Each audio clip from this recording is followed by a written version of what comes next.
as we enter our 50s, because of certain shifts in brain function and certain genetic things, et cetera, we gain access to legitimate cognitive superpowers. So one of the reasons I was able to learn so quickly is in our 50s, intelligence soars, and really like abstract reasoning, problem solving, really difficult to access portions of intelligence soar because of neurobiological changes. Same thing happens to creativity. Creativity soars, and including divergent thinking, right? Thinking outside the box, the hardest, most difficult to train aspect of creativity, and really at the heart of innovation, right? We want to keep pace in an accelerated society in our businesses.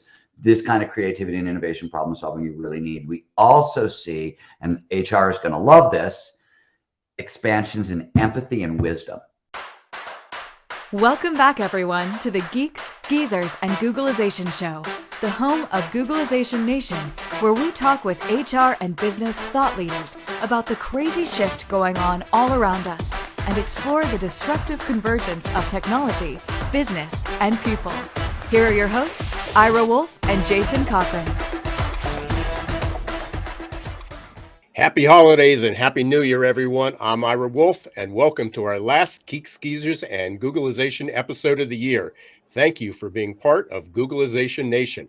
And what a year it's been. Not only is Geeks, Geezers, and Googlization the recipient of the Most Forward-Thinking Impact Award from the People Forward Network, but we get to close out the year with the incomparable Steven Kotler.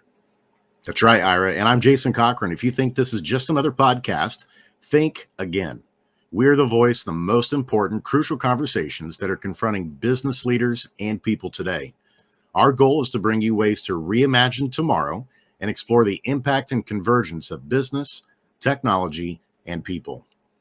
And this episode of Geeks, Geezers, and Googlization is sponsored by our partner, Y Institute, your personal and professional GPS for a meaningful life and a purpose-filled career. You'll hear more about the Y operating system and the Y Institute later. Today, we're honored and humbled to have Steven Kotler join us. Why so many people are listening or watching this episode can be summed up in two simple words: Steven Kotler.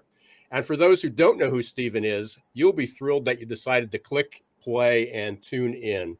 So this is the perfect time to have Steven, because it's the end of the year. And what does that mean? New Year's resolutions, and millions of people will be making them.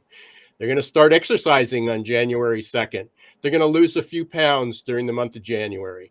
They're going to find another job that they've been putting off for probably the last 6 months or a year or longer. And while these might be big steps for these individuals, they're really pretty modest in the scheme of life. So let's try this one on for size. When you're looking at New Year's resolutions, mine will be to speak clearly.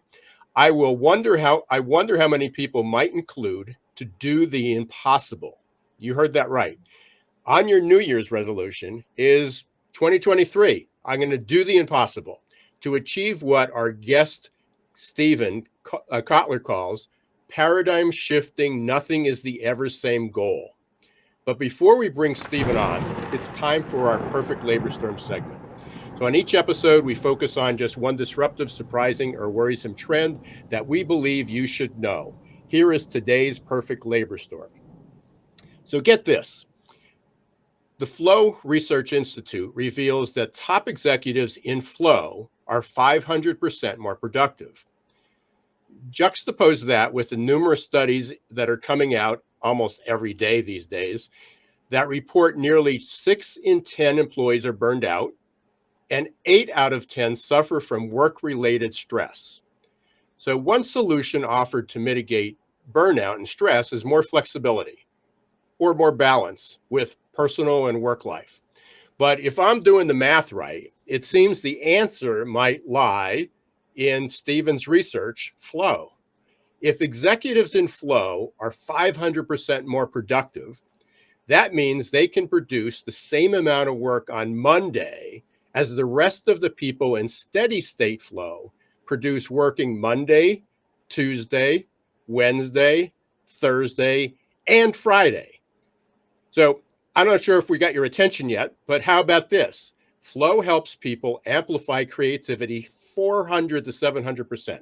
The solution to burnout and stress and creativity might not be in the 4-day work week, remote work, office parties, other perks.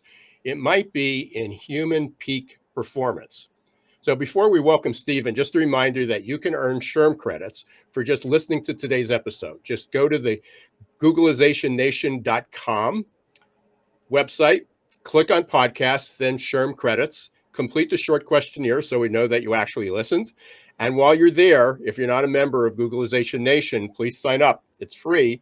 And if you're listening to today's episode as a podcast, please rate the show and leave us a review. Perfect. And now just a little bit about Steven, and then we're going to bring him on. Steven Kotler is a New York Times bestselling author, award-winning journalist, the executive director of the Flow Research Collective, and he's also one of the world's foremost experts on human performance. He's the author of 9 bestsellers out of 13 books total, including The Art of Impossible, The Future is Faster Than You Think, Stealing Fire, and The Rise of Superman, Bold and Abundance, to name a few. His work's been nominated for 2 Pulitzer Prizes. It's been translated into over 40 languages and over 100 publications, including the New York Times Magazine, Wired, The Atlantic, Time, the Harvard Business Review, just to name a few.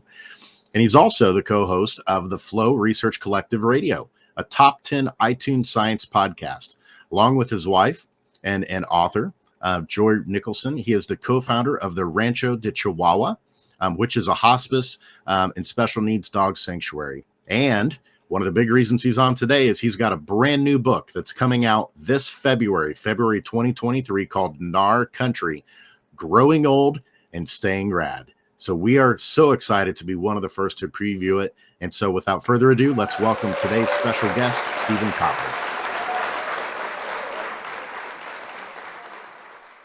Yeah, standing ovation from our Googlization Nation crowd.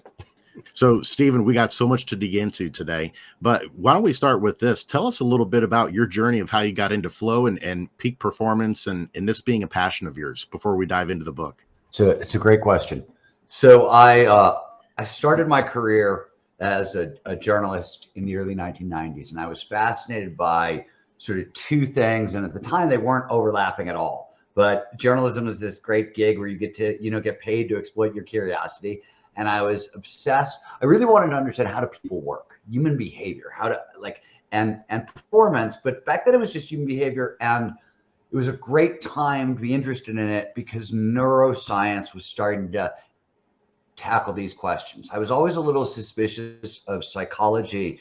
It felt too squishy, too subjective, very individual. Things were really indeterminate. Neuroscience turns out to be just the same, but I didn't know that at the time.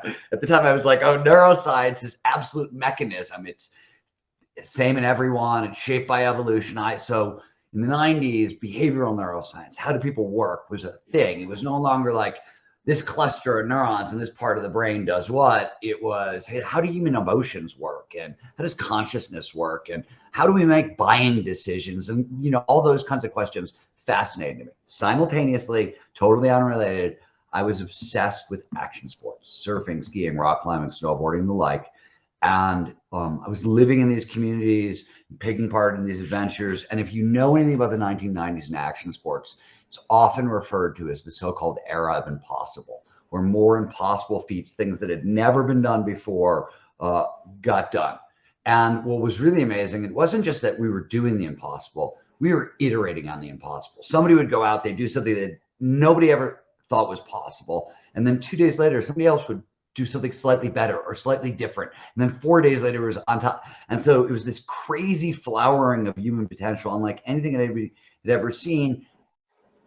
And yet, in these communities, like with these actual athletes, what I was seeing up close did not match anything that was sort of in the peak performance literature. If you read especially going up to like the early 20th century, like peak performers, they have good childhoods. They get, they specialize early, they get coddled a lot, they get treated well, they study well, they come from, good families, they have money, they're well fed, et cetera, et cetera, et cetera. And all the folks I was hanging out with, this was a deep punk rock subculture. Everybody I knew came from like a broken home and a shitty childhood. They had no money. They had no education. There was so much risk taking and so much substance abuse. And normally, if you put those things together in a community, people die young and go to jail. What they do not do is reinvent what's possible for the human species. So what was happening with the athletes? How was this possible? Became my first question. And neuroscience was the tool I wanted personally to use to address it. And that was sort of where everything started for me. That led to countless articles. I wrote a blog for Psychology Today for a very long time on these ideas. I then turned around and wrote a blog for Forbes for a very long time. Psychology Today was sort of how does this stuff work? Forbes was how do we apply it for innovation and entrepreneurship and that sort of stuff. And that led into 7 books at this point, and and then the Flow Research Collective, which is my current organization, is a science and training organization. On the research side, on the science side, we partner with folks at Stanford and UCLA and USC and on and on and on. And we study the neurobiology of peak human performance, what's going on in the brain and the body, performing at our best. And then we take that science and we use it to train people. And we work globally in about 130 countries. We work with everybody from members of the U.S. Special Forces and professional athletes to a tremendous amount of C-suite executives and entire companies. We train folks at Facebook, Meta. We train folks at Bain Capital. We train folks at Accenture, San Francisco Police Department, the Air Force, big spectrum. And then we train individuals, soccer moms in Iowa, insurance brokers in Delhi, coders in Bangkok, take your pick. So the only reason I think you would care about all that bragging is we're data geeks. We measure everything and anything. So we have a really good, wildly diverse, globally accurate picture of what works and what doesn't. But it started with a bunch of action adventure sport athletes doing stuff that nobody thought was possible, and they definitely shouldn't have been doing. And me trying to figure out what the hell was going on. Steven, you talk in your book, your new book's NAR Country, and it's talking about growing old, staying rad. Okay, so let's first decode what the book is. Let's talk about NAR, because a lot of our listeners may not be familiar with that. And gnarly, which is where it comes from, is sort of I wouldn't say it's the kindest word that people could call you. And then also staying rad. So kind of decode your title, your book, Sure. And then talk about, where that evolved from. But fascinating story about, the genesis was the pandemic. Yeah, in a sense. So NAR Country is a book about growing old and staying rad. It's a book about peak performance aging. And before we get too deep into the weeds, let's just define a couple of terms so people know what we're talking about, because we're going to use them. One, I'm going to say the term peak performance over and over again. And what I mean by peak performance is nothing more or less than just getting our biology to work for us rather than against us. And when you're looking at peak performance, peak human performance, the heart of that biology is a state of consciousness known to researchers as flow. You may call it runner's high or being in the zone or being unconscious. The terms are endless. It is scientifically defined as an optimal state of consciousness where we feel our best and we perform our best. More specifically, it refers to any of those moments of rapt attention and total absorption. It's so focused on what you're doing, on the task at hand, everything else just starts to fade away, melt away, and all aspects of performance, mental and physical, go through the roof. And at the start of the show, Ira, you mentioned a couple of things. It's actually not my research that you were talking about. It's the McKinsey Institute, right? The big business consultancy. They did a 10-year study of top executives in flow and discovered that they're on average 500% more productive. But that's just one example. Learning rates, creativity, cooperation, collaboration, empathy, perspective. The list is really quite long, because we're all optimized for flow. We're all optimized to perform at our best. We can all access this state. It's universal in humans, and it's everything. It's cognitive and physical. So that's definitions out of the way. The book is about peak performance aging.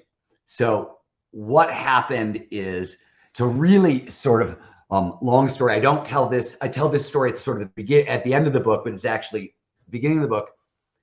I was on the phone. My last conversation with Mihai Csikszentmihalyi, the so-called godfather of flow psychology, and brilliant mind, great man, amazing. He passed away during the pandemic, but this is the last phone call we have together. Which was really, really sad, because we had just merged with his company. He had a 20-year leadership development company, and we just merged together. And we're going to do a whole bunch of work together. And he passed away before that could happen. But we were talking about, and I'd asked him a question about action sports, actually.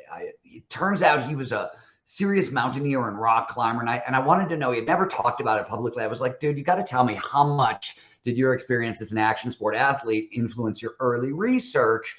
You know, you climbed a lot of mountains, you did a lot of rock climbing. You know, tell me what's going on. You tell other stories at TED but like, just give me the truth kind of thing. And there's this long pause. He doesn't say anything, and I'm on the other end. It's like 30 seconds, a minute, 2 minutes, and I'm thinking to myself, oh crap, I just offended Mihai Csikszentmihalyi. Oh shit. And finally he says, well, Steven, you got to be careful. And I went, oh, what? Huh? I got to be careful. What are you talking? Like, what is this the answer to? And he'd had a stroke, and I was worried he had maybe like lost the plot. And right. And so I was like, well, Mike, Mihai, what do I have to be careful about? He's like, well, you do something your whole life for flow, and then you get to be my age and forget about climbing mountains. Some days I can barely get out of bed. You need a backup plan. You got to be careful. And it was literally like the godfather of flow psychology talking to like one flow junkie to another saying, look, man, however you get the most flow in your life, you sort of need a backup plan. Everything that we're about to talk about started out as, there was 20 years of research into peak performance aging before that, but it was in all these different places. It wasn't really peak performance aging. It was all these. So I've been studying it, but I hadn't thought, oh, I got to put this all together. We'll come back to why this was my particular backup plan later. What I decided to do is teach myself how to park ski. Now, I was 53 years old at the time, and park skiing is the domain in skiing that involves doing tricks off jumps, on rails and boxes. You saw the Olympic, it's Eileen Gu, only with gray hair. It's very, very dangerous. It's very, very acrobatic. And for about 12 different biological reasons that we can get into in a minute, it's considered impossible. Well, very, very difficult if you're over the age of like 30, 35. By 40 or 50, it gets to be downright impossible and outright crazy. And what I knew that other people didn't maybe was there were a bunch of studies in fields like systems neuroscience and embodied cognition and flow science and a couple other fields that in the lab, in these studies, these ideas said, hey, if you put them together, older adults should be able to learn and progress in seemingly impossible activities like park skiing. And I decided to put it to a test. And I made a list of 18 tricks it was actually 20 tricks that would get me from 0 to intermediate. Never done this before to I'm an intermediate. I created a methodology, plan, blueprint. Here's the tricks. And the goal was really, I wanted terrain parks come in sizes. There's kiddie parks, small parks, medium parks, large, and extra large. And the extra large is pros and large is experts. I figured if I could ski a stylish line through a kiddie, small, and medium park, right, and learn these 20 tricks, that was pretty. I got to intermediate and I had like, wow. And I thought maybe it'll take 5 years, right? But it was a backup plan. We'll talk about what that plan was in a bit, but cool. I got there in a season and it was crazy how fast I progressed. Like, it didn't make any sense how fast I was progressing in this activity. My ski partner, now mind you, I had been skiing my whole life. I was a big mountain skier, which meant I like stayed in contact with the snow and went straight down the hill, right? Park skiing is backwards and sideways and upside down. There's all kinds of tricks. Very, very different. I had a ski partner. He was a former sponsored athlete. He'd gotten very hurt, stopped park skiing, hadn't park skied in probably a decade. He started applying my stuff, comes back to the sport, and he's making crazy progress. So we think to ourselves, wow, this is really cool. We've run the world's smallest pilot study, but we've got tantalizing data. So we then take all these ideas, we assemble a group of 17 older adults, ages 30 to 68, and we, in 4 days, and I can talk about what we did more specifically, we teach them how to park ski. And then we take these same ideas, take it out of park skiing and snowboarding, and just run 500 people through the protocol to see if they can start reinventing what's possible in the second half of their lives, which was what this was all about in the first place, right? And the results have been stunning. So we like what we've done. We're confident in it. There's way more research to be done, but in our country really sort of chronicles that original experiment. And it was two things. One is experiment in peak performance aging. The other thing, and I'm sure you noticed this, as you were going through it, it's a bit, it goes day by day through my season. And the reason is nobody has ever, at least that I am aware of, written a book about applied peak performance. Even myself, and like I've written 7 books about the science of peak performance and how it works in the real world and in business and in science and technology, all these places. But like, how do you apply this stuff on a day-to-day basis? You need to do something like this to show people what it looks like. So it's a book about applied peak performance, and probably the most practical book I've ever written on that subject, coupled to, hey, this is peak performance aging. And the short version about peak performance aging, and then I'll shut up. But one thing I want to get out to sort of sum this up is, since the old idea about aging, which is the traditional idea, what I like to call the long, slow rot theory, it's the idea that mental skills are physical skills. They decline over time. There's nothing you can do to stop the slide. Good luck. And it turns out there's a pile of research dating from the 90s to now that says this is not true at all. All the skills we used to think declined over time, it turns out we now know they're use it or lose it skills. And if you never stop training these skills, as I discovered, and as everybody I worked with discovered, you can learn them and even advance them far later in life than anybody thought possible. And just to put a bow on this for people, if you go to narcountry.com, the website, GNAR country.com, I have to go back to the title in a second now that I've said all this stuff. You can click on peak performance aging experiment. We made a video. We actually had a National Geographic camera and follow us around and record the experiment so you can see all of this. Now, what is the title of the book? NAR, as you pointed out, is action sport slang. It's short for gnarly, and it's a very specific meaning. Action sport athletes are actually very, very literal because these terms can be life-saving in certain scenarios. In action sports, NAR is defined as high in perceived risk and high in actual risk. And country is any defined territory or landscape. And thus, NAR country is a great description of our later years, high in perceived risk, high in actual risk. And as I sort of learned along the way, a phenomenal description of the gritty mindset we need to thrive in those later years. So that's the book. That's where it came from. That's the title. And that's a little bit about it. How'd I do? Great. Stephen, as you're describing all of that, I keep thinking you beat Ponce de Leon to Finding the Fountain of Youth, which is awesome. And in thinking about that, you talked a little bit about how in the book you go into detail about kind of what that recipe is of how you get people to peak perform later on in the back half of their life. Can you share, maybe not all of the trade secrets, but what were some of the things you found that are really important for people right now in their minds that are thinking, hey, I'm in my 40s, 50s, or 60s. I've always thought about doing fill in the blank, whatever it is, but I'm too old. Where do they start in terms of doing something new? Yeah, let me tell you one bit of good news, and then let me tell you the bad news about the good news as a way to answer your question. That's in terms of where we start, just because it's surprising. The answer here is surprising. So it turns out, and this was predominantly the foundation work of Gene Cohn, who is often talked about as the godfather of peak performance aging. He is the first director of the National Institute on Aging. He's run a number of the biggest studies ever on aging, and he discovered something shocking, revolutionary, and really important, which is rather than like a long, slow decline in our brain, as we enter our 50s, because of certain shifts in brain function and certain genetic things, et cetera, we gain access to legitimate cognitive superpowers. So one of the reasons I was able to learn so quickly is in our 50s, intelligence soars, and really like abstract reasoning, problem solving, really difficult to access portions of intelligence soar because of neurobiological changes. Same thing happens to creativity. Creativity soars, and including divergent thinking, right? Thinking outside the box, the hardest, most difficult to train aspect of creativity, and really at the heart of innovation, right? We want to keep pace in an accelerated society in our businesses. This kind of creativity and innovation, problem solving you really need. We also see, and HR is going to love this, expansions in empathy and wisdom. Both happen naturally in our 50s. And when I use the term wisdom, wisdom is an actual defined neurobiological trait. It's about 12 different structures of the brain working together. I'll talk a lot about expertise and wisdom. Expertise is all the stuff you learn consciously. right? I'm reading a book about Ponce de Leon. I'm learning about the Fountain of Youth.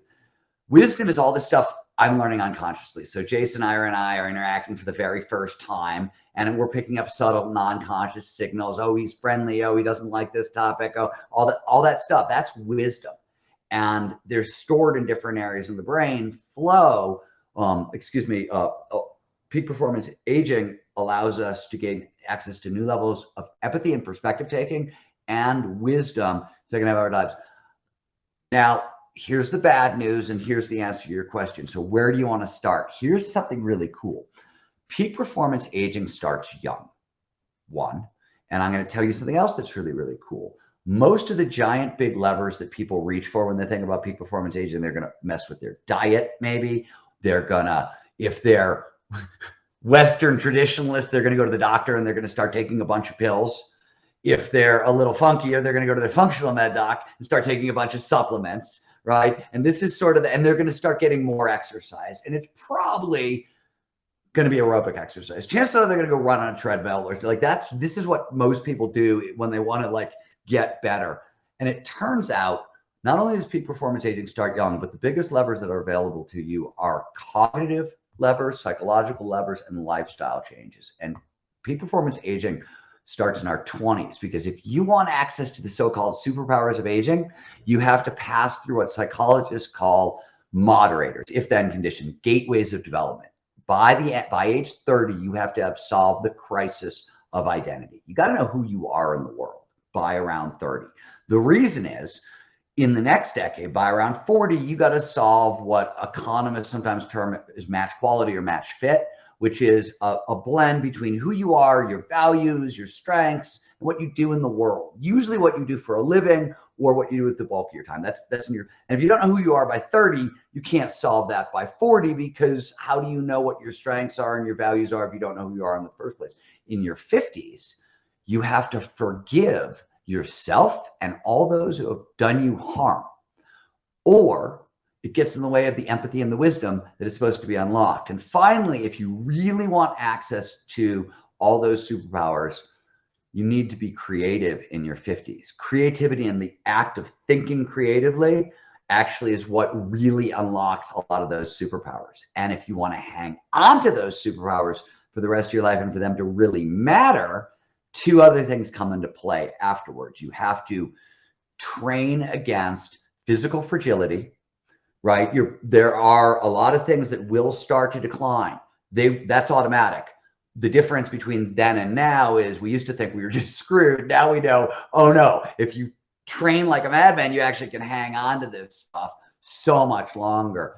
In fact, just like let me just give you one data point to emphasize this, because it's the one I like the most, because it was the one I'd heard so frequently, which is VO2 max, which is the upper threshold aerobic capacity, starts falling off in our 20s and like really goes off a cliff after 50. And people were like, yeah, you'll never get top VO performance in somebody over 50. You just can't do it. And it turns out that's totally wrong, with a couple of modifiers, but there's all this data that just came out on, they started measuring VO2 max of 80-year-old triathletes, and they found their VO2 max is like a healthy 35-year-old male. So in their 80s. And so, and you can start training it, by the way, if you're 79, you can start training it and make a dent. But what the research shows is to preserve the VO2 max, you really want to start in your 50s. So physical fragility, you got to start fighting against in your 50s. And we can talk more about what that means later. I will also say that knowing what this means, and I'll get to this, but I just want to make this point, really matters from an HR perspective. Knowing all these things and what I'm about to say really matters from an HR perspective. I'll come back to the point in half a second and finish this one.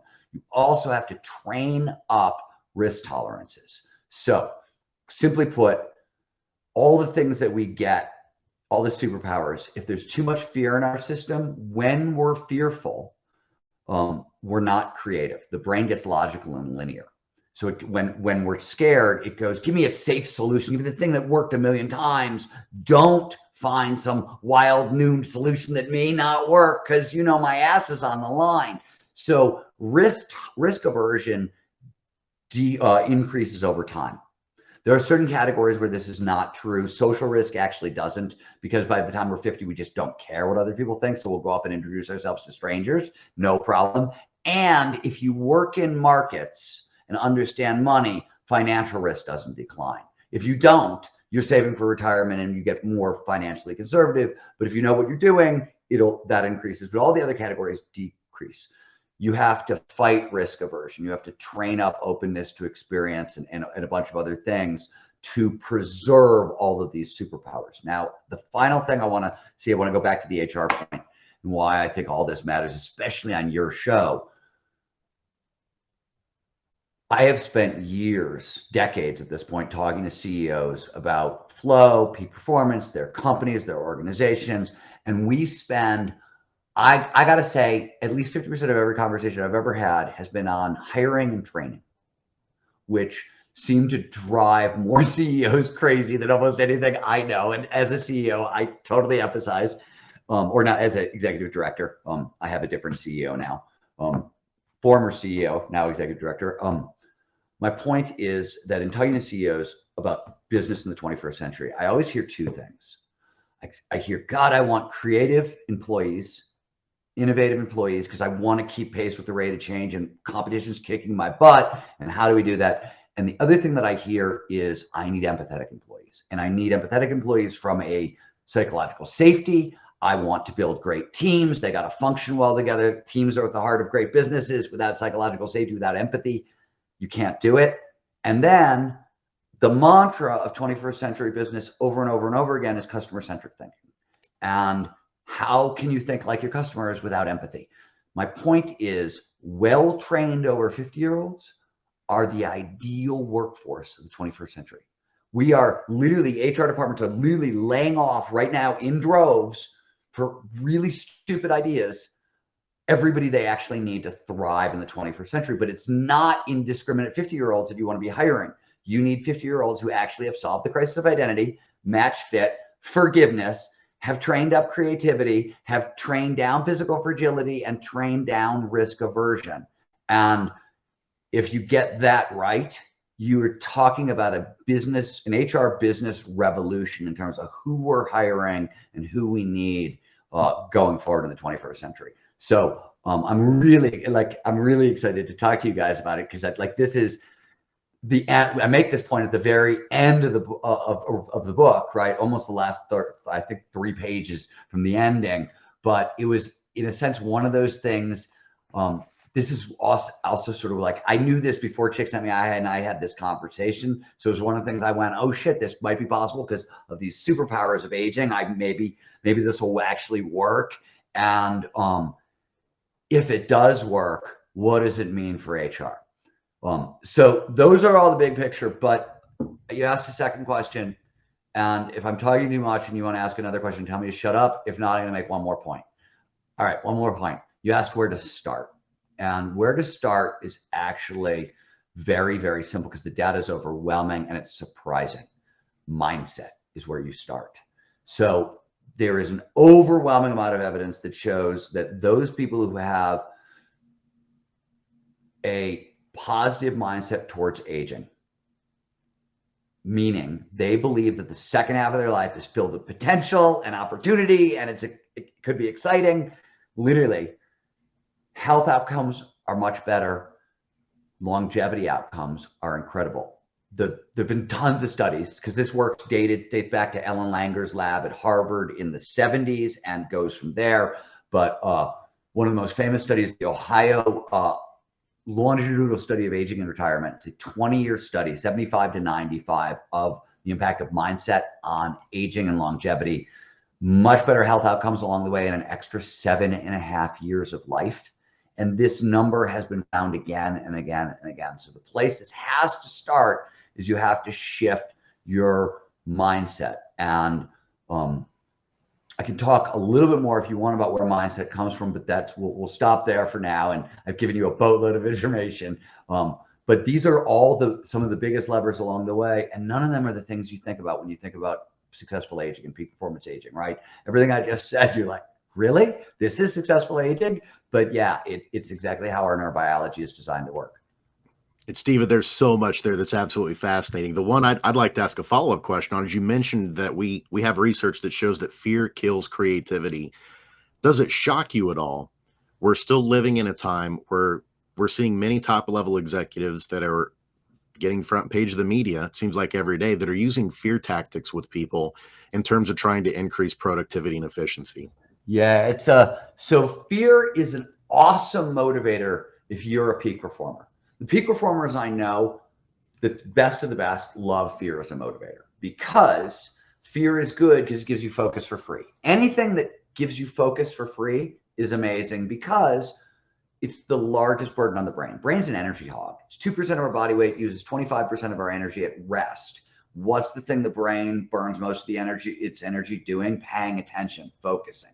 Anything gives you focus for free, be it intrinsic motivators, curiosity, passion, purpose, right? Focus for free on all those things, or fear, all very beneficial. The difference is peak performers have more experience playing with fear, right? You can train yourself up to get really good at it. And for peak performers, when I'm starting to write a book, I'll always say, well, where's the largest challenge? What really scares me? I want to go in that direction. But I've written 14 books and 12 of them have been bestsellers. So I've got some confidence here that I know what I'm doing and I can rise to the challenge. So great. It's a super motivator for me. But if you're not good at dealing with fear, you've got massive problems. Fear, from a performance standpoint, is not just creativity. It crushes learning, crushes creativity, crushes motivation. In fact, back to an HR topic, I always, when we hire at the Flow Research Collective, everybody on my staff knows this. I always tell people, you are hiring 2 employees. You are hiring that person when things are going well, and you are hiring that person when they're scared. And if you work in a entrepreneurial business of any kind, something that moves fast, where shit goes wrong, you better, you got to pay attention to that. A little bit of norepinephrine, which is the chemicals underneath fear, are norepinephrine, which is a neurochemical, and cortisol, which is a hormone. First of all, they're horrible for your system in large amounts. A little bit is great. It primes learning, but there's a sweet spot. Too much completely blocks learning, destroys creativity. In fact, the part of our brain that makes decisions about, am I going to search for a logical answer or am I going to search for a creative answer, to the anterior cingulate cortex, and how active, how much norepinephrine is in that part of the brain is what determines what it does. So it goes on and on and on, but there's huge penalties for too much stress. Using fear as a motivator, using fear as a selling tactic, first of all, it's lame. Most of us know this is being done to us at this point, really well aware of it. And so most people, you've lost me entirely. Like if I see you using fear as an anything, I'm out. I'm done. I don't want anything to do with you. It's an end of our relationship kind of thing. It's cheap marketing. It's cheap attention gathering. It doesn't work in the long haul because it burns people out. And you're not going to end up where you want to go ultimately. And you know this. You can threaten to fire an employee, or you can work with them a different way, which is more, you get to threaten to fire an employee once, right? That's sort of a card you get to play once, maybe twice. But after that, you're done. You better find a different motivator. This is not going to work. Steven, we got to take a quick break, but it's amazing. This has just gone incredibly fast. But the one thing is, you may not know this about me. I've been described as a millennial in a baby boomer body. I can tell you from the physical fragility that you talked about, that sometimes tying my shoe or picking something up from the floor is an Olympic event to go through that as the baby boomer body. But as the mind, I just sold second business, starting a new one. People were talking about, when am I going to retire? When am I going to slow down? And Jason knows this, and most of the audience knows this, if anybody knows me. My mind is still thinking as a 20 or 30-year-old. It's like, how long? How old are you? I'll be 72. I bet this isn't the work I do, but I'm happy to make recommendations. Get you the right kind of physical training. You could reboot functional fitness really easily.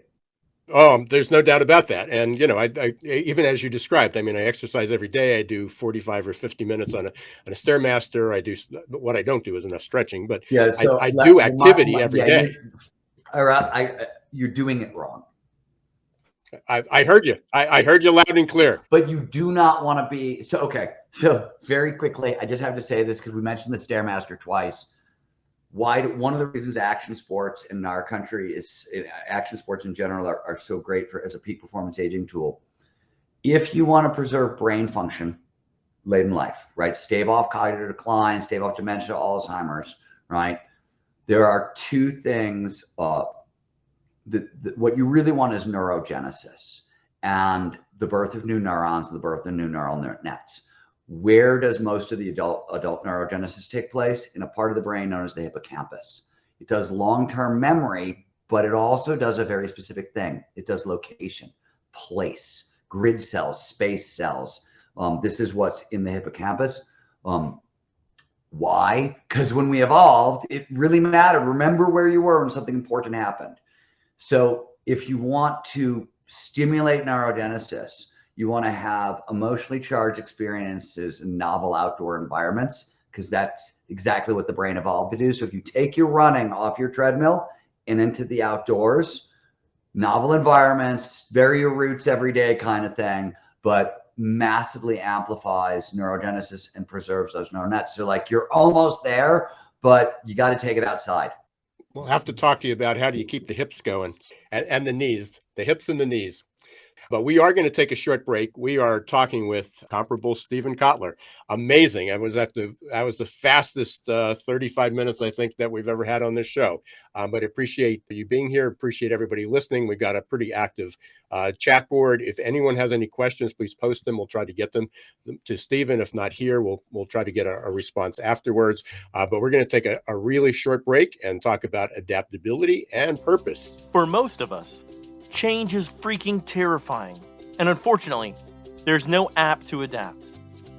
That might change in the not-so-distant future, but for now, we're on our own. That means we can either accept our default future or reimagine our tomorrow. For those of you who choose default, good luck. Just remember, there's no pause button for change. You can't turn back the clock, and there's no get-out-of-jail-free card in this age of perpetual uncertainty. Like it or not, change will happen all around us. And that change is not becoming just more disruptive and frequent, but volatile, uncertain, complex, and ambiguous, or VUCA. Fortunately, you can make change work for you and turn it into your personal and competitive advantage. Reimagine your future to one in which you're living with purpose, you're happy, and you're growing, thriving, and flourishing. If you're ready to rewrite your next life chapter and regain control of your destiny, in this never normal world, your journey starts here. Contact the leader in adaptability and making change work for you, your team, and your organization. Ira S. Wolf, adaptability.expert. There's a certain kind of coach who believes what we believe, who leads people to greatness, who gets people unstuck, who unlocks all of your passion. A coach who helps people discover what drives them, to tap into their superpowers. That knowing your why is the first step to untap potential, to focus, to breakthroughs. A coach who's looking for a better way. Are you that coach? Hey, welcome back, everyone, to the Geeks, Geezers, and Googlization show. We're with Steven Kotler today. We're talking about flow and our country and aging and peak performance. If you missed the first part of the show, you got to go back and click rewind and listen from the beginning or pick it up on the podcast. Steven, there were so many things you talked about relating this to HR. You talked about older workers, and companies have been shedding older workers for years. And just at the time when they've got wisdom, You talked about empathy, certainly much more than a buzzword anymore. We talk about labor shortages. We talk about, every executive is talking about more productivity, more creativity, more innovation. How do they grow? But I love when you talked about hiring. Now you hire 2 people.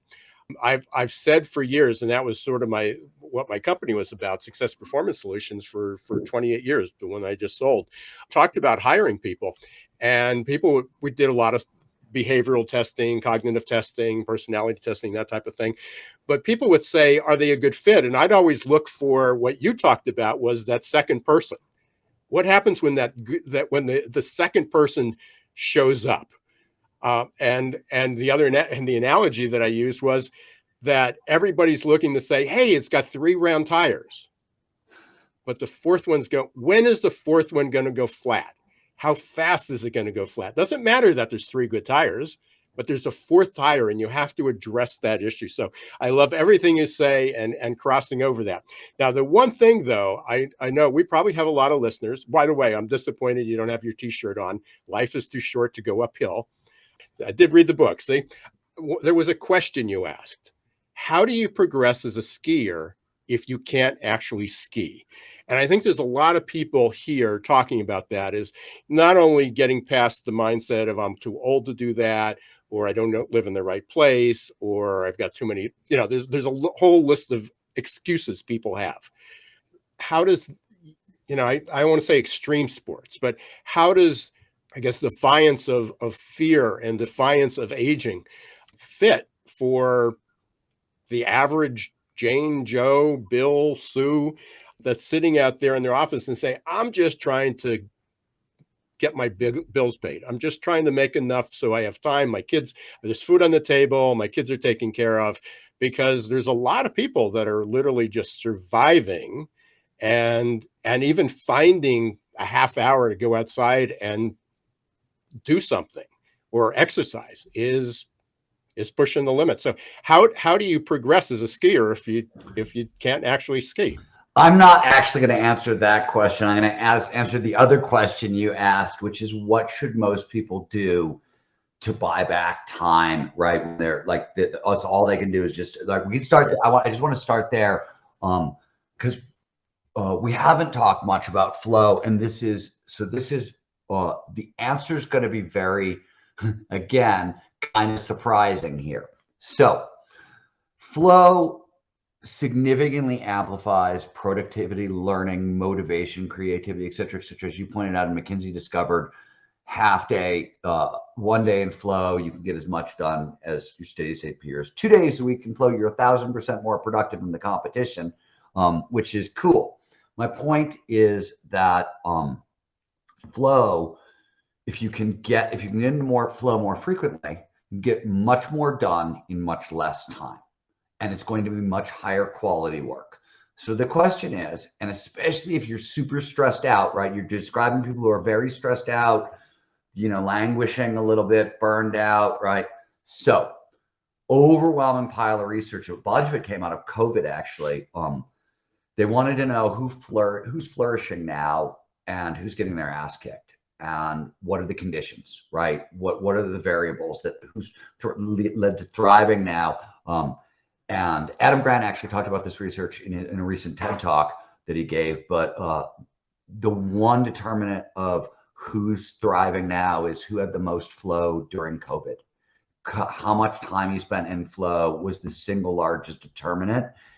How much time you spend in flow is also very important towards preventing burnout. So these are related. And what we tell people, or we always start with people, is what's known as your primary flow activity. This is the thing you've done since you were a little kid that just drops you into flow. Most of the time you do the activity, you're going to just sort of disappear into the activity. For me, it's skiing. My wife, it's hiking the dogs into the backcountry. For friends of mine, it's gardening or dancing salsa or samba or, and by the way, I have to learn a bunch of very complicated calculus for some neuroscience work I'm doing. And I decided I went all the way back to Algebra 1 because I was getting confused. I was like, damn it, I'm just going to start over. And it turns out, second time around, algebra is flowy. Who knew? Turns out algebra can be flowy the second time through when you actually understand what the hell's going on. which is what happens when you learn at 55 what you should have learned in 5th grade. Besides the point. Anyways, that's your primary flow activity, right? And the thing I want to tell people is if you want more flow in your life, double down on your primary flow activity. Why? Flow is essentially kind of focusing skill. In the same way that mindfulness is like a focusing skill, flow is a kind of focusing skill. And the more flow you get, the more flow you get. So if I want a lot of flow at Tuesday at work, if I go skiing on Sunday, I'm training my mind to focus in a specific way. Bonus, when we drop into flow, the heightened productivity, the heightened motivation and the heightened creativity outlast the flow state by a day, maybe 2.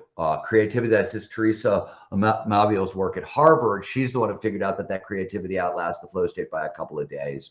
And finally, and maybe most importantly, for peak performance aging and for just general peak performance, and we talked about it earlier, so I want to come back to it.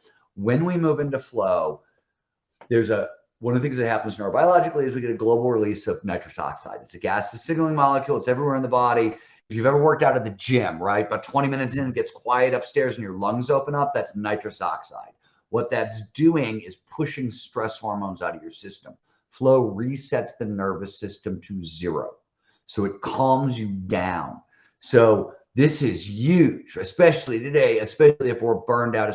So if you only have a half an hour to get outside, double down on your primary flow activity. What the research shows, if we could spend about 3 to 4 hours a week on our primary flow activity, that is enough to really start this moving. So again, it's a counterintuitive place to start, but you want to increase productivity. You don't have enough time. The very best way to increase productivity is to increase your time and peak performance. Flow is a very trainable skill, but if you're burned out, because that was who you were describing, this is where you want to start, right? So, how do you progress as a skier if you can't actually ski? I trained like a madman in the gym, and then we built a terrain park in an abandoned gold mine, and I dirt skied. And if you want to actually understand the meaning of pain, try to learn how to slide a rail on skis while you're falling into dirt. Even in full body armor, it was extremely painful. You talked a lot about the physical side of this. It is to get into flow and to stay in peak performance. How much has to be physical? None. Well, caveat. Yeah, so the vast majority, mostly flow, and most of the work I do is on cognitive peak performance. But there are people who we work with athletes, and this is a book about an athletic study, but we train executives, right? Flow state, if you want more flow in your life, flow states have triggers, preconditions that lead to more flow. Flow follows focus. That's what all the triggers they do. They drive attention in the present moment. They do it a bunch of different ways neurobiologically, but that's what is going on. There are 26 known flow triggers, and all of them grab hold of your attention and drive it into the current moment. So action sports work because risk is a flow trigger for sure, but it's not just physical risk, emotional risk, psychological risk, intellectual risk. These are all flow triggers. Creativity is a flow trigger. So pattern recognition, when we link ideas together, you get a little squirt of dopamine, which drives focus, right? That's a flow trigger. So I mentioned earlier, Chick sent me a high in my backup plan. This is a great time to mention this. I was a big mountain skier. Risk was my primary flow trigger. Risk as you get older as your primary flow trigger is stupid. That's dumb. That's not a good, healthy way, right, to age. What I figured is if I could go 0 to intermediate in park skiing and that sort of those tricks would allow me to creatively interpret the mountain terrain features. When you see an interesting feature, oh, look, there's a mountain of snow. I'll bet I could use it to spin, flip, whatever. That's pattern recognition. And if you stack creative idea on top of creative idea on top of creative idea, you actually get this amount of dopamine you get with risk. Novelty is another flow trigger. So this could mean go skiing in a new environment you've never been in. This could be try a new trick, or I have to, if you're looking at the bookshelf over my back, That's all neuroscience. And I have to read a lot of neuroscience to do my job. And most of what I read is textbooks. And as you can imagine, they're the most thrilling, exciting books you've ever read in your entire life, like page turners, right? So what do? When I have to read a bunch of neuroscience books, I tend to get a hotel room with a balcony that looks onto a huge natural vista. And I sit out there and I read. The novelty of the vista primes my system with some dopamine. And as I'm reading, I start making connections between ideas. That gives me a little more dopamine. Suddenly I'm reading in a flow state. Learning is through the roof. Retention goes up. I'm reading faster, et cetera, et cetera. So you can do it on the mountain, or you can do it, if you're just trying to train yourself up in whatever it is that you want to train yourself up. So, Steven, for folks who may be listening who are thinking, well, I'm not sure what my flow activity is to get me in flow, how can they go about discovering that? And then a second question we have from a listener is, how would you change office environments to help teams flow in the workplace? Okay, so both are great questions. Let me start with the second one because I forgot the first one already. But let's talk about the office environments, and then you can ask me the first one again. So there are individual flow triggers and group flow triggers. There's a shared collective version of a flow state. In fact, the most common flow state on earth is two middle managers in conversation at work. Why? Because management, once you're at the management level, there's a little risk involved, right? There's usually money on the line when you're talking about managers. There's some risk, and interpersonal flow, managers, they know how to manage. They know what to focus on, and they get right into it. And two managers who get into a conversation, lose a couple hours solving problems, most common flow state you can imagine.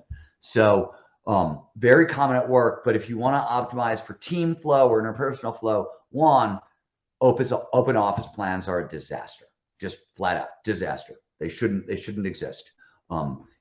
You need to be able to wall the individual off from the rest of the group. You need to be able to wall the team off. If you're looking for a model, what you're looking for is Skunkworks, innovation accelerators. The most famous innovation accelerator in business is Skunkworks, right? When Steve Jobs wants to invent the Macintosh, right? He leaves Apple, goes and rents a little shop behind the Whole Earth restaurant in Silicon Valley in Menlo Park, flies a pirate flag, right? Says it's better to be a pirate than to join the Navy, and secludes the research team. And what do you do in a Skunkworks, right? You wall everybody off. You have complete concentration. No idea too wild, too weird. So everybody's encouraged to take huge risks. And feedback is another flow trigger. You have very fast development cycles. The Skunkworks process is essentially an agile computing process, right? Fast feedback loops, rapid experimentation, run lots of little experiments. These are all flow triggers. They're all driving attention into the now. But walling the team off from the rest of the company is really key, walling yourself off. So when I work with organizations, I'm going to swear on your podcast, the first thing I say is, if you can't hang a sign at your door that says "fuck off, I'm flowing," you can't do this work. Forget about it. It's done. What does this mean in this new kind of multi-tier? I'm working at home, I'm working in the office, this kind of environment. Two things. One, practice distraction management. If you're working alone, or even if you're working in an office environment, like email, cell phones, smartphones, messages, all of it, turn it off. Complete concentration is needed for flow. It's a flow trigger, right? That's why open office plans suck. In fact, really great work done on coders that shows that coders in flow, and coders need flow to do their job. If they get knocked out by a distraction, a knock at the door, it can take 15 minutes to get back into flow if they can at all. So there's a big cost to the distractions. If you're working at home, this also doesn't just mean shut off your cell phone and all that stuff. It means have your conversations. Talk to your wife, talk to your kids, talk to your boss, talk to your coworkers. Hey, if you leave me alone now, and research shows that 90-minute blocks actually work best for uninterrupted concentration. We can come back to why in a second. But if you leave me alone for 90 minutes, I'm going to get more done productivity-wise because I'll be in flow. You're going to have more of me later. You get more of me, I'm going to get time back, but you have to respect that. So first and foremost, open office plans are a disaster, and you have to understand how flow works, and the complete concentration is at the heart of it. I will say, on the team thing, there is something you actually need before that, which is when they study team flow, you need everybody bought in on the same goal. And it's got to be a goal that all the members of the team want to achieve, but nobody can achieve alone. So it's only by working together can you achieve. It's called a collective ambition is what, so it's, if you're trying to engender team flow at work, the place you have to start is collective ambition. The team has to all be bought in that this thing that everybody wants, you can only get by working together. And so that it has to start there. You also have to wall the team off and do a whole bunch of other stuff. But I wanted to answer that question first, because I'm passionate about it, as you can see. Absolutely. Well, and what I heard from that, Steven, is I'm going to tell my wife and kids, hey, Steven said today, y'all need to leave me alone so I can get my stuff done during the day. Just kidding, honey. I know she's watching. But the other question, Steven, wanted to ask you was, there's probably several people listening who this may be the first time they're hearing about flow, and they're wondering, I'm not sure I know what my flow state is or what my flow activity is. How do they discover that? I'm going to give you a very short answer. There's a lot of longer answers, but flow significantly increases learning and memory. And let me take this one step further. Quick shorthand for how do learning and memory work. The more neurochemicals that show up during the experience, the better chance that experience will move from short-term holding into long-term storage. Flow is this big neurochemical dump. One of the things neurochemicals do is they tag experiences important, save for later.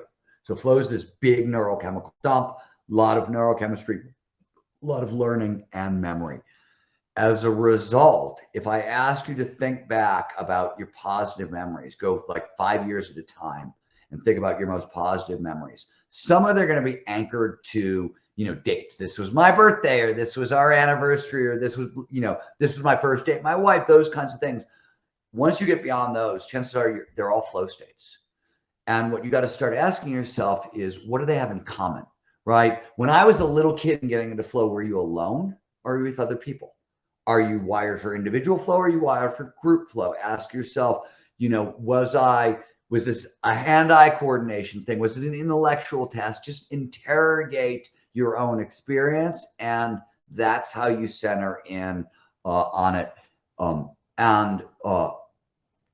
That's usually the easiest way. We could go into a lot more detail or whatever, but that's usually the simplest place to start. I have one additional question, Steven. Then you've been very generous with your time and this whole conversation.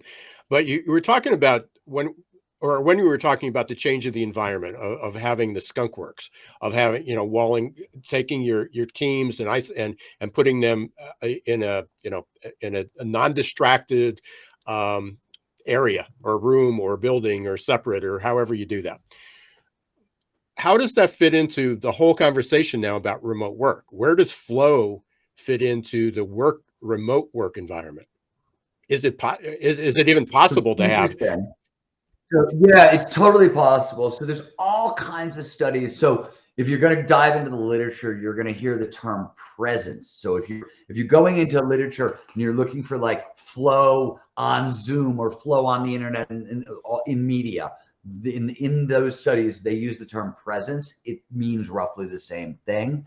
But so you can have very flowy remote work conversations, but so group flow states, team flow states, they all have triggers. Some of this work, one of them is close listening. Close listening means I'm paying attention to you. I'm not thinking about the cool thing I'm going to say next, or, hey, did he just insult me? Is that a secret dick? Right? I'm not dwelling in the past. I'm listening to you. And this is so much more important Zoom-wise, right? Because close listening means I'm probably looking at the camera a little bit and not just you. So I'm making eye contact, right? You're doing all that stuff.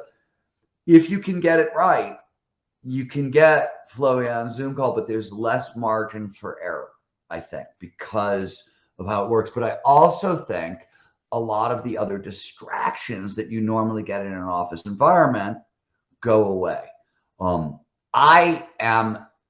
I'm not a fan of office environments. I think they hinder a lot of productivity as a general rule. My company, I've got about 100 people who work for me. We've never had an office. We're all over the globe. We don't have an office. I don't want an office. We get together when we need to get together, but I'm a big believer that very little gets done with more than 3 people in a meeting. And so I try to have very few people in meetings, and I try to keep everything like very brief and focused in that way. But you definitely can, it's harder, but you can do it. The upside is that you have so much more control over your time working from home and how you choose to work.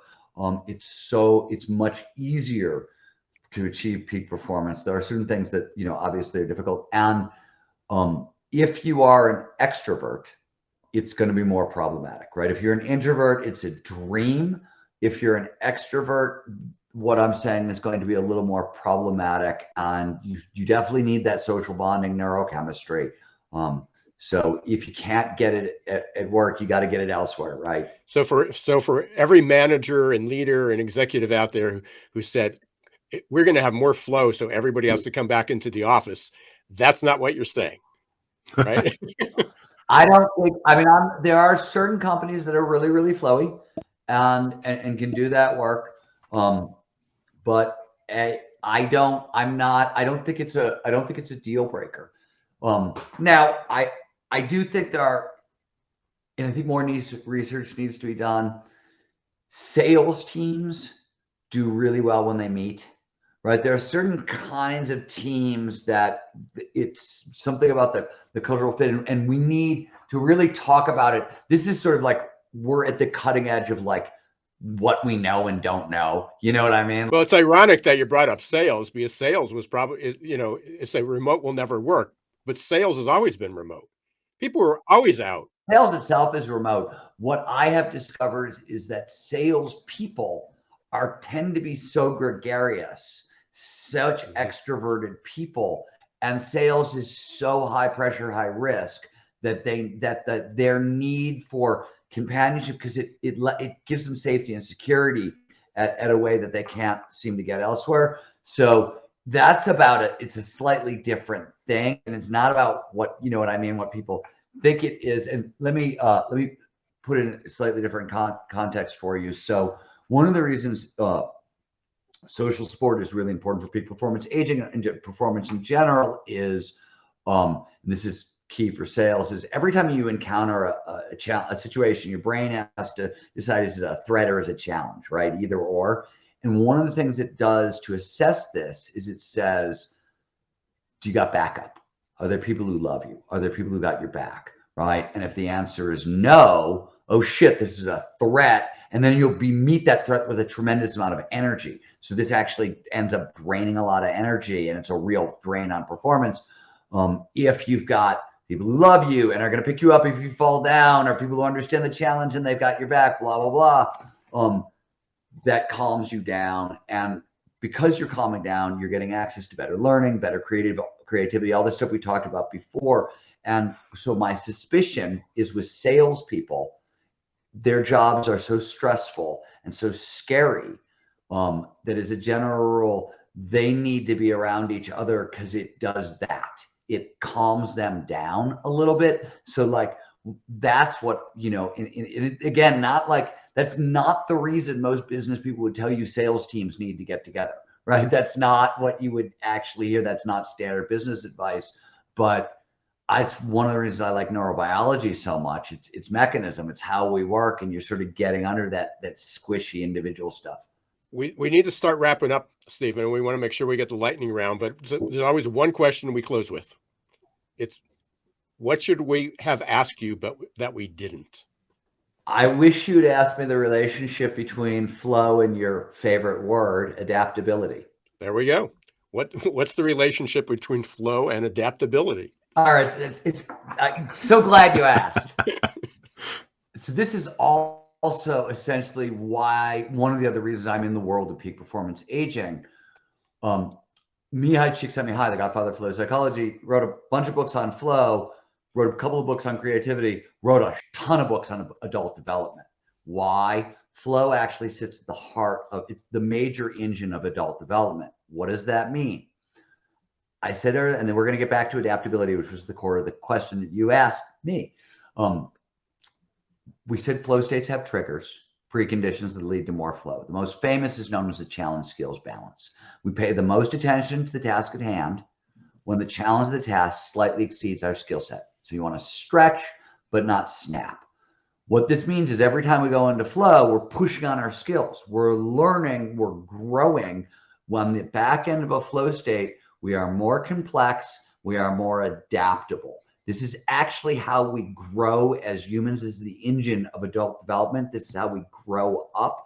And it is also how we become more complex, more adaptable, more wise. So a lot of this stuff you guys are aiming at, flow sits at the heart of, because this is biologically how we do it. To put it slightly, last statement, from an evolutionary perspective, one of the theories about flow and what it does is it's a signal of mastery. When we get into a flow state when doing an activity, it's a signal that we've actually mastered that activity. Which if you're a hunter-gatherer trying to figure out, like, did I learn how to fight with a spear before I go on my first tiger hunt? It's a good thing to know. Like, you want to know, right? Like, you want to be really sure. So anyways, that's the question I wish you asked me, and I hope the answer was absolutely, Steven. And we can't believe it. We're coming up to the end of the show. You've been so gracious, and I can't help but think, Steven, that this whole time you've shown us what being in flow is, because the amount that you covered today and enlightening all of us on peak performance has been simply fantastic.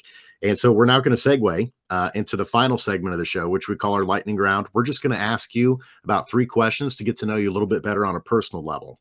So let's start with this one. What is your favorite song or band? Song is probably going to go to Tom Waits, and it'll be Cold, Cold Ground. And my favorite band is again, it's a difficult one, but it's probably Rise Against. Nice. Do either of those get you in flow state? Are they a trigger for you? It depends what it Rise Against. If I'm lifting, for sure, really good. And really good. Punk is really good for downhill mountain biking and lifting. It doesn't tend to work, so I need hip hop for skiing. And Tom Waits probably does not put me into flow. But sometimes it makes me want to slip my wrist, but in a good way. I like that. So it's almost like a metaphor here of like pairing fine wine with food is like the different types of music for different types of activity that you want to do. I love it. Exactly. How about this one? If you could meet anyone in the history of the world, who would you want to meet and spend the day with? William James, godfather of psychology. I love William that. James. I actually have a plaque of William James. It's in my basement now, but it used to be in my old office whenever I used to work in an office space. Big fan of William James. Oh, Yep, that's absolutely. So cool. I think the quote was, the greatest discovery of any generation is that man has the power over his life by the choices that he makes. Something to that effect. But huge William James fan too. I think, by the way, the greatest discovery of any generation is that William James was there first. Yes. Like, it doesn't really matter, right? Wherever you go, like, you can go all the way down, and who do you bump into? Damn it! I thought I had an original thought. No, That's William right. James beat. I love it. And then how about this? We got to ask you, with being an expert on human capability, if you could pick a superpower or develop one, what would it be? Teleportation. That's definitely the most popular one that we get, isn't it, Ira? Yeah, it absolutely is. It's like, yep, keeps coming up absolutely almost every week. Seriously? Yeah. Damn. Yeah. Oh well. I always thought I was being original. No original idea there, Steven. I'll go back to William James. Please ask me again. What was that? If you could pick any superpower, what would you pick? Originality. Love it. Perfect. Absolutely love it. Well, the name of the book is In Our Country, everybody. And it's coming out in February. Is that right, Steven, when it's actually going to go out on bookshelves and be able to buy it on Amazon? Yeah, if you're dropping this first, so I want to, if this is early, folks, go to naurcountry.com. We've got, I'm giving, pre-sales help me hit bestseller lists. And as a thank you, we're giving away $1,750 worth of peak performance training bonuses for anybody who pre-orders. So they're cool. Like that, I worked really hard. We made amazing stuff. Love it. And again, that's naurcountry.com, GNARCOUNTRY.com. peakcountry.com to be able to pre-order the book and get in some of those contests to be able to earn some of the peak flow training that comes along with it. Steven, any other places where folks can get in touch with you and learn more about your work that you'd like to share? StevenKotler.com is me. FlowResearchCollective.com is the flow company. And one thing that for everybody listening, if you want more flow in your life, so it turns out there are 6 major flow blockers, things that stand between people and more flow. And I got so tired of explaining them that we built the diagnostic, and anybody can take it. If you go to www.flowblocker.com, it's a free diagnostic. We'll email you the results, and even better, we'll email you a detailed multi-page, step-by-step, here's your action plan. So there's a whole bunch of stuff for our listeners. Perfect. Steven, thank you so much for joining us today. And we hope to have you on again in the future to talk about this and the continuation of your work. I'm going to kick it back over to Ira as he gets ready to segue us to the end, but it's been a pleasure being with you today. Thanks, Steven. It was great to meet. Thanks for being so generous with your time. This was a rabbit hole. So for every response that you gave, I had like 3 more questions. So hopefully that you might come back some other time. More than happy or I'll be sending these to you. And there was a number of questions from some of our listeners as well. So I'm going to ship those over to you. Hopefully we can get some responses for them too. But I know you don't celebrate the holidays, but have a happy New Year and happy skiing. Hopefully you got some good powder out there. Thank you, gentlemen. It was a pleasure hanging out with you. I appreciate your interest in my work. Thank you, Steven. Thank you. Well, that was an amazing show.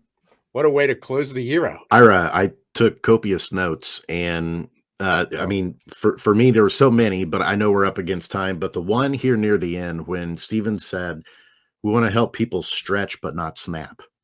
I mean, if you could put in a nutshell what we are experiencing in the workplaces of where people are being stretched way too far beyond their capacity, and that's why they're burned out. It's why we're seeing so many waves of mental health concerns coming on the back end of the pandemic, people struggling to get into flow and figure out the integration between work and life.